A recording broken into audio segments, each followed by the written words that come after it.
बच्चों, हम 12वीं कक्षा की गणित की पाठ्य पुस्तिका का अध्याय 6 अवकलज के अनुप्रयोग पढ़ रहे हैं, जिसके अंतर्गत आज हम विविध प्रश्नमाला के प्रश्नों को हल करेंगे। तो देखिएगा, हमारा अगला प्रश्न संख्या 12 क्या कहता है।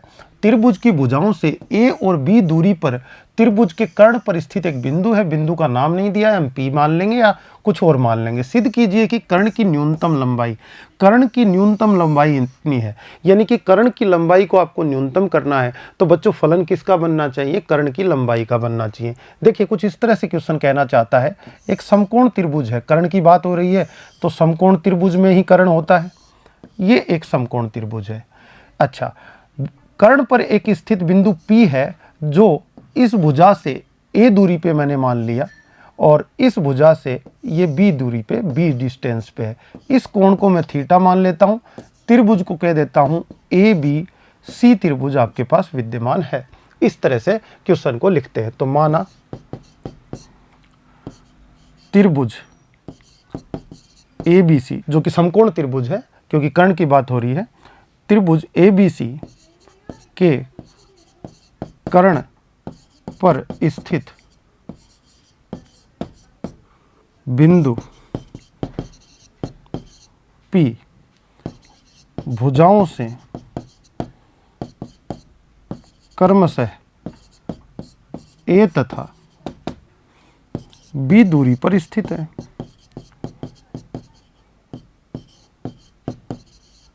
तथा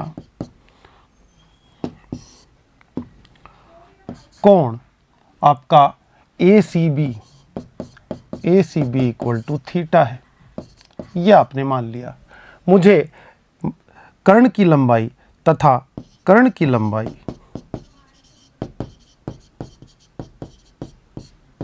L मान लेता हूं, और L बराबर क्या होगा आपका?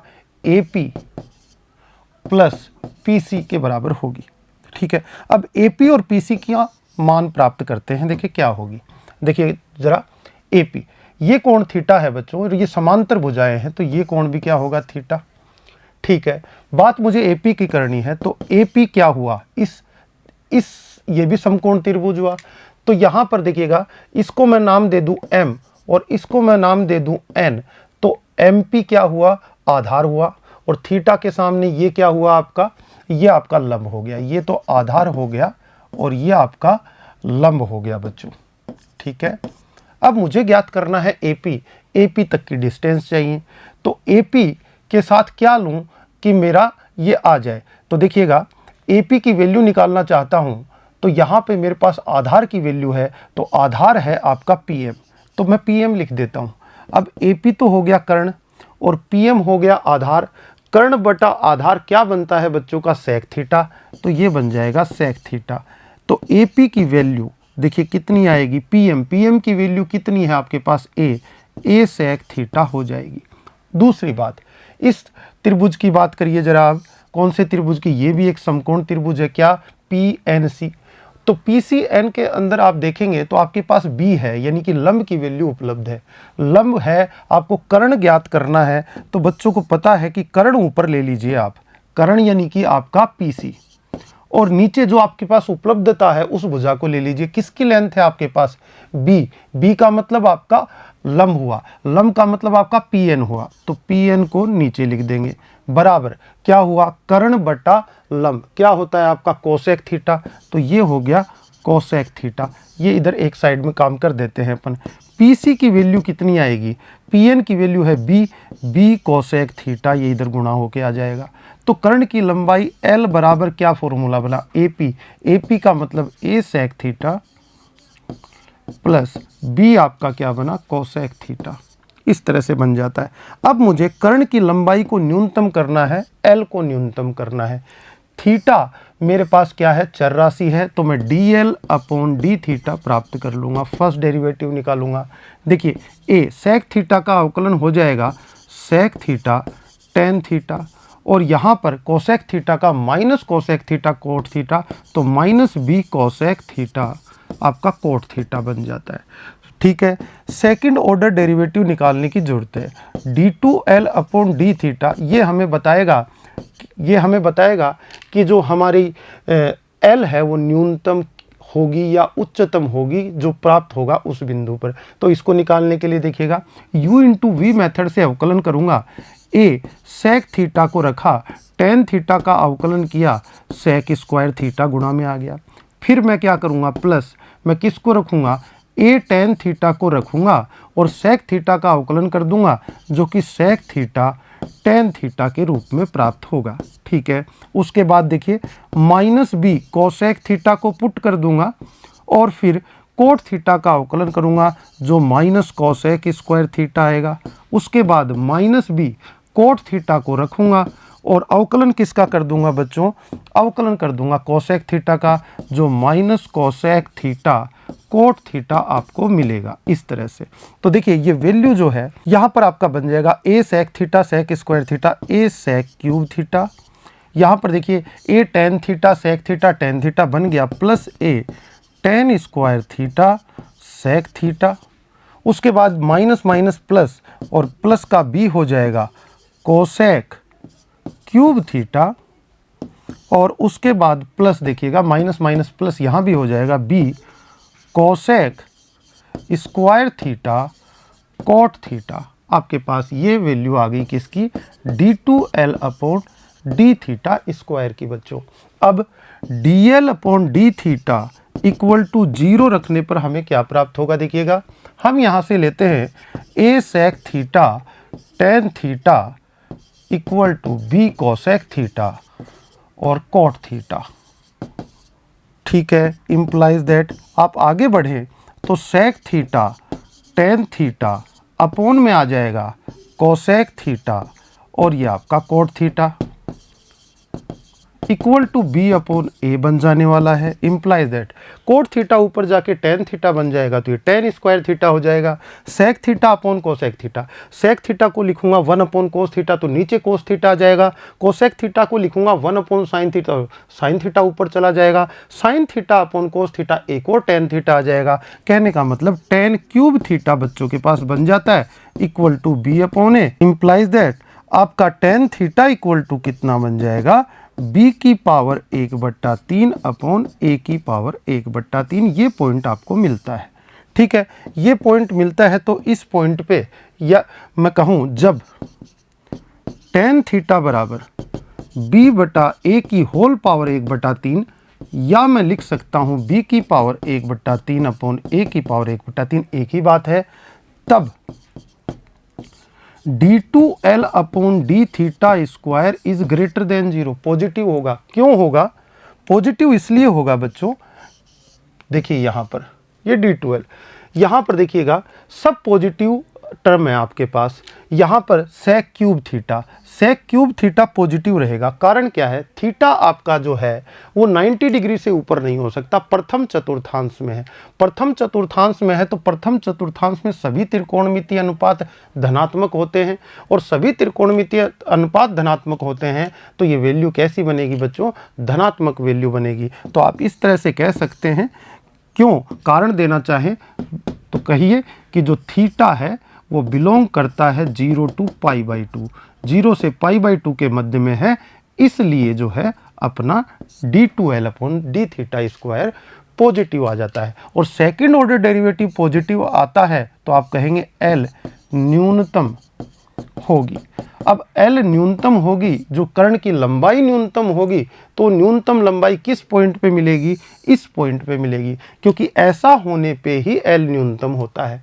तो हम कहेंगे l का न्यूनतम मान,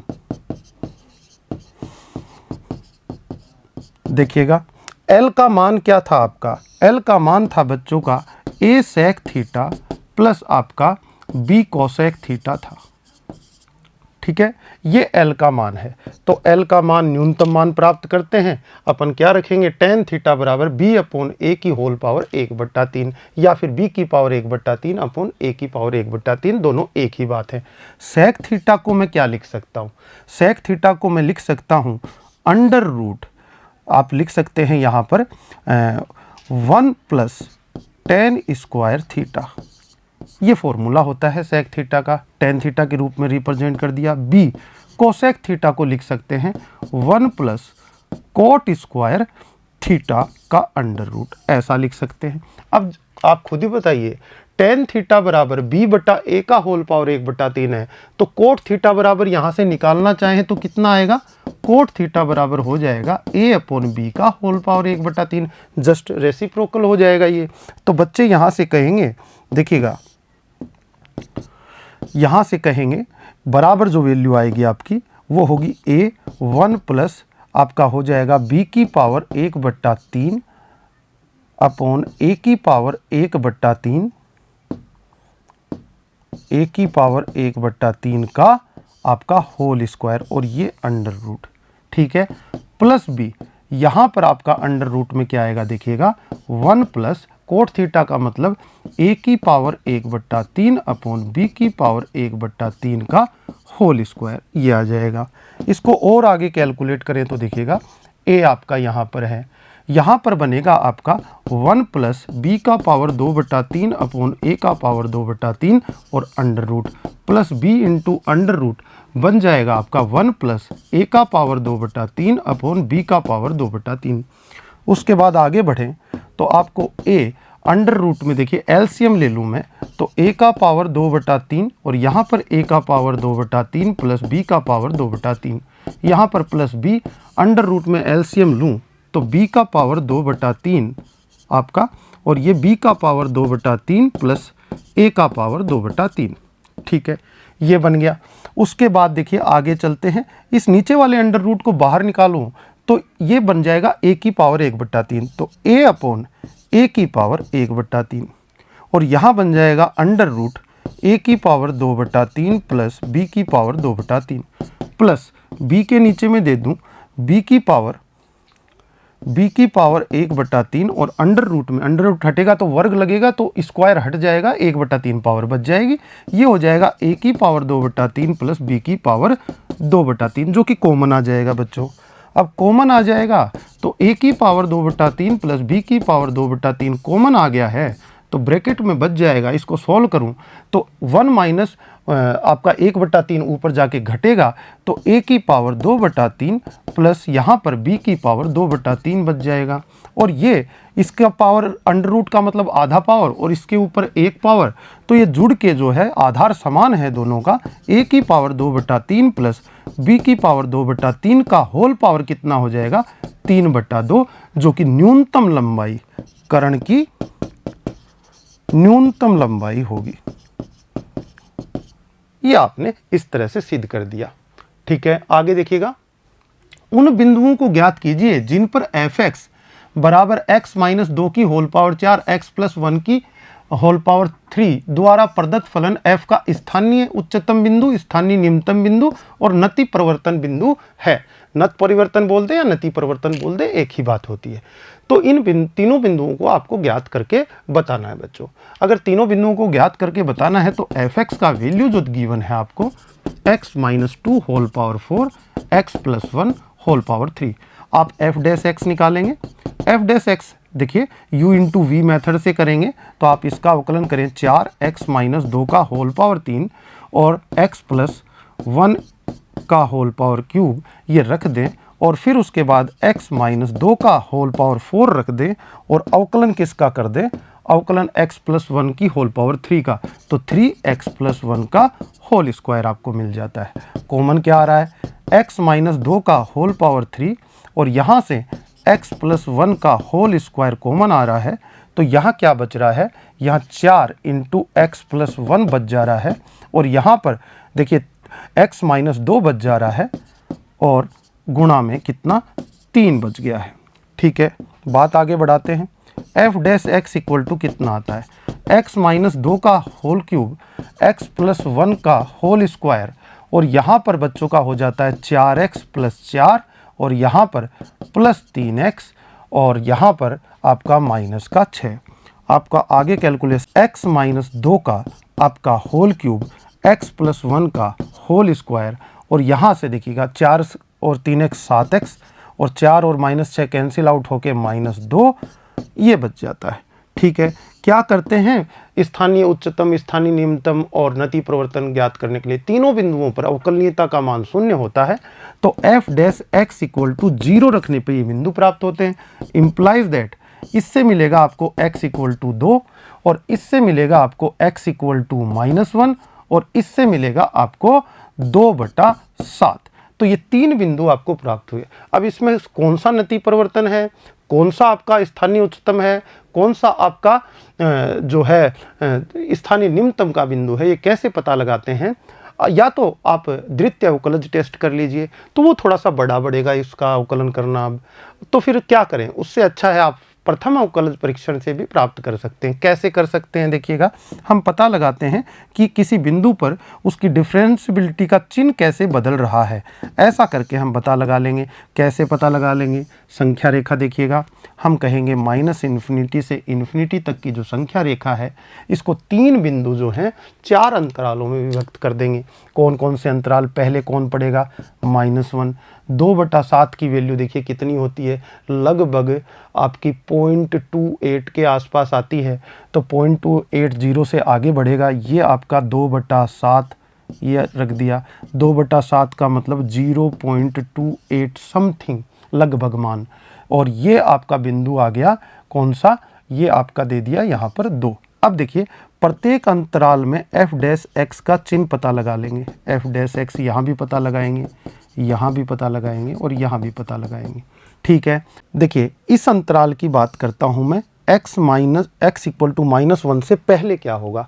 मैं यहाँ पर कोई बिंदु चूज करूँ इस अंतराल में, तो x बराबर -2 चूज कर लीजिए। -2 पे चेक करते हैं ये कैसा चिन्ह रहेगा। -2 नेगेटिव और पावर है 3, तो नेगेटिव साइन आएगा इसका x बराबर -2 रखने पर। यहाँ स्क्वायर लगा हुआ है तो ये ऑलवेज पॉजिटिव रहेगा, इसकी कोई दिक्कत नहीं है। यहाँ पर x बराबर -2 रखोगे तो 7 दूना 14, -14 और -2 कितने बने? आपके -16 बने, तो नेगेटिव साइन आया। नेगेटिव पॉजिटिव नेगेटिव आपस में गुना होंगे तो कौन सा साइन बनेगा? पॉजिटिव। तो यहाँ ग्रेटर देन 0 रहेगी आपकी डिफरेंशियबिलिटी। अब बात आई इस अंतराल में, तो इस -1 से 2 के मध्य में कौन 0.28 के मध्य में कौन पड़ेगा? 0 पड़ेगा।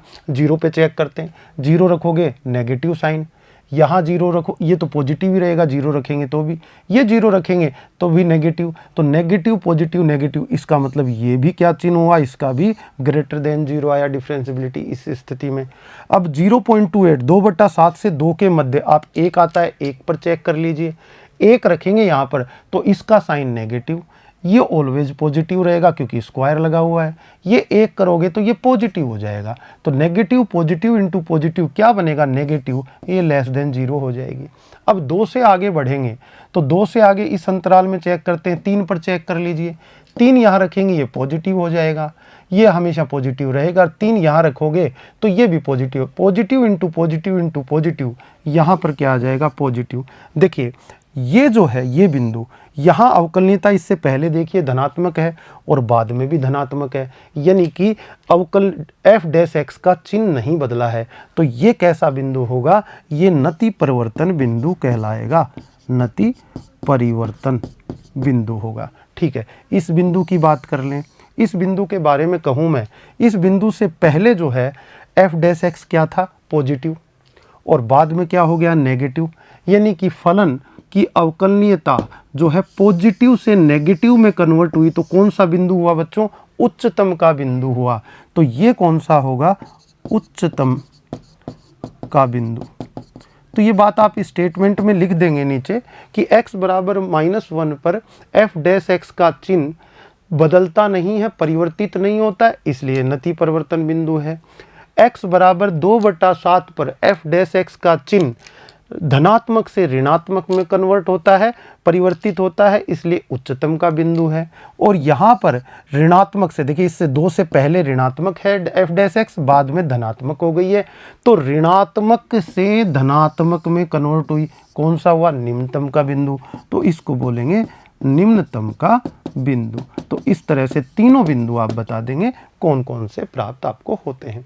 अगला क्वेश्चन देखिएगा, F X equal to cos square X plus sine X द्वारा प्रदत्त फलन f का निरपेक्ष उच्चतम और निम्नतम मान ज्ञात कीजिए, ऐसा क्वेश्चन में कहा जा रहा है।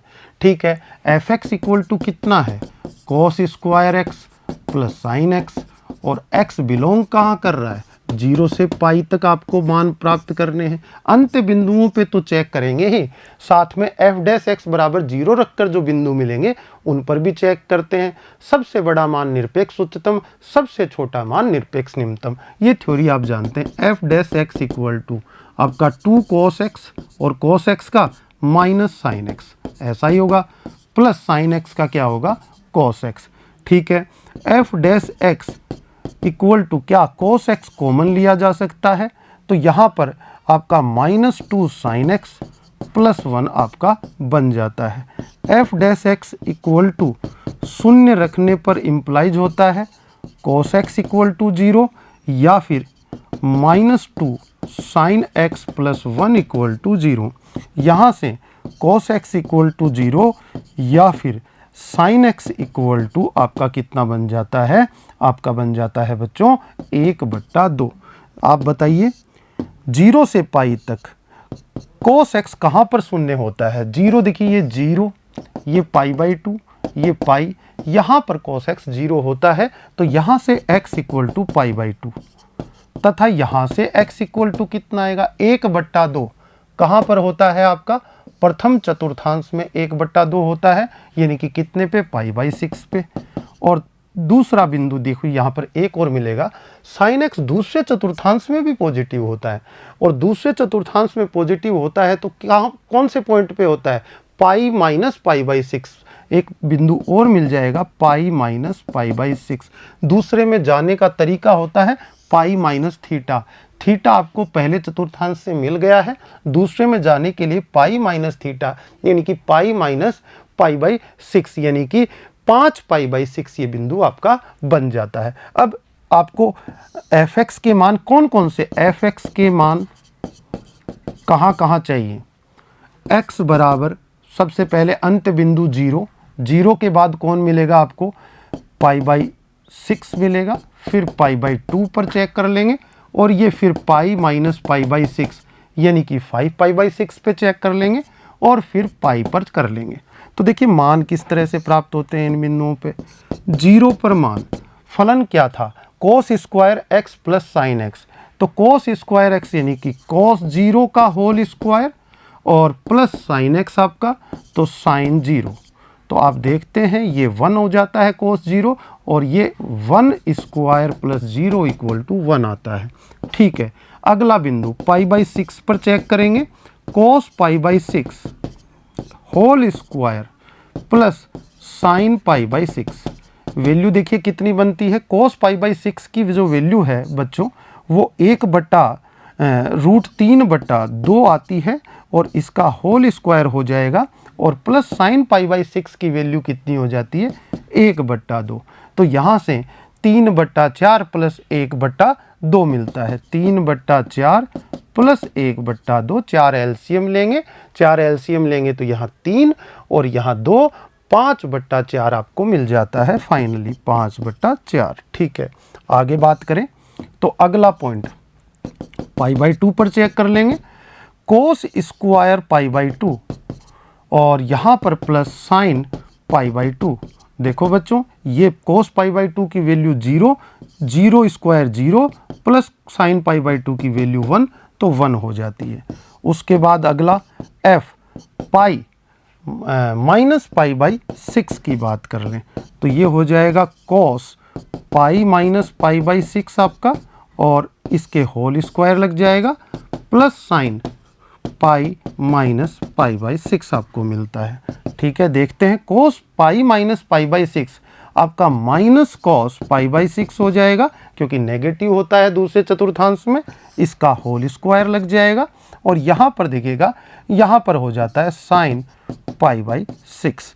तो आपको जो मिलता है बच्चों cos π/6 की वैल्यू, माइनस का स्क्वायर तो प्लस ही हो जाएगा, तो cos π/6 की वैल्यू यहाँ पर वही वैल्यू आ जाएगी √3/2, ये माइनस का बनेगा लेकिन होल स्क्वायर लग जाएगा, प्लस आपका कितना बन जाएगा 1/2।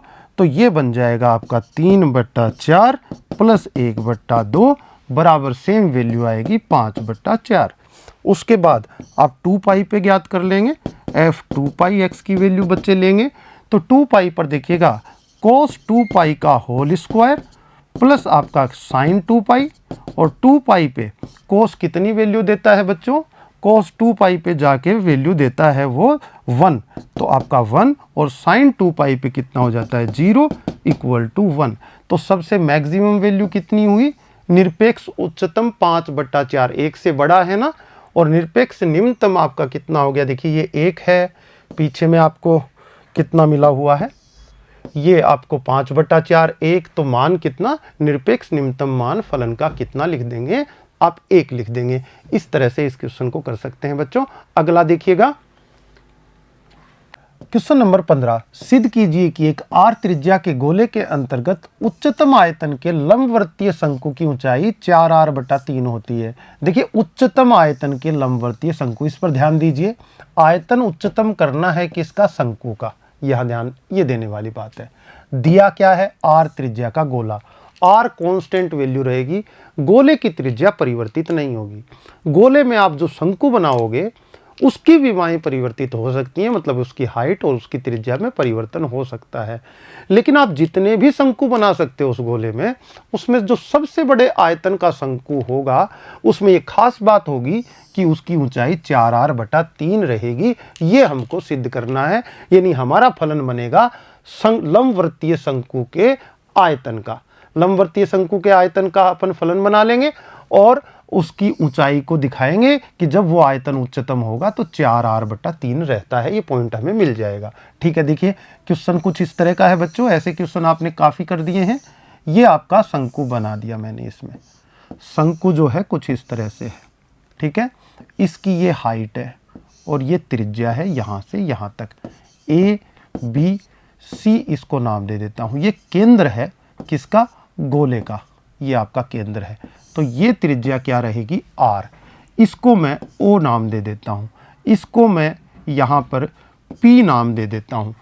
तो बच्चे कहेंगे कि जो ये r है और ये वैल्यू OP की वैल्यू, OP बराबर x मैं मान लूँगा, माना OP बराबर क्या है, x लेंथ है। ठीक है, तो आपकी शंकु की जो त्रिज्या है, शंकु की त्रिज्या भी मान लेते हैं।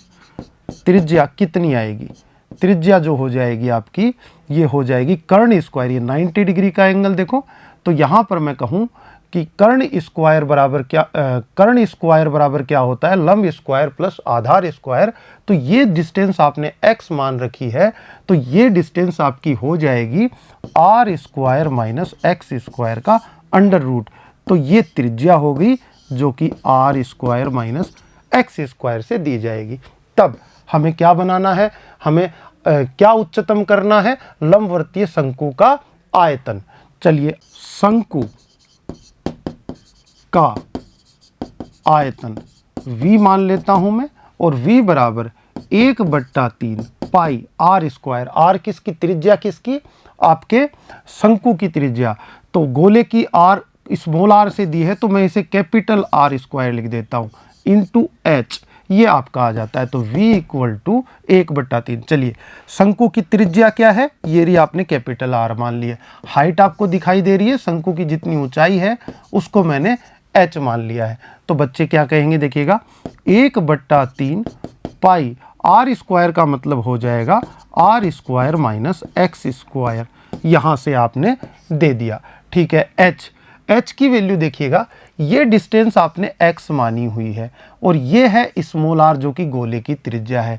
तो यहाँ से बच्चे h बराबर क्या लिख सकते हैं, r प्लस आपका x लिख सकते हैं। तो यहाँ से आपका लिख देंगे आप r प्लस x, आपका यहाँ हो जाएगा। तो v इक्वल टू ये हो गया आपका dv अपॉन क्या निकाल लेंगे, dx। देखिए r जो है अचर राशि है, x आपकी परिवर्तनशील राशि है। जैसे जैसे शंकु को छोटा त्रिज्या बढ़ाओगे, हाइट कम होगी तो x में भी परिवर्तन होगा।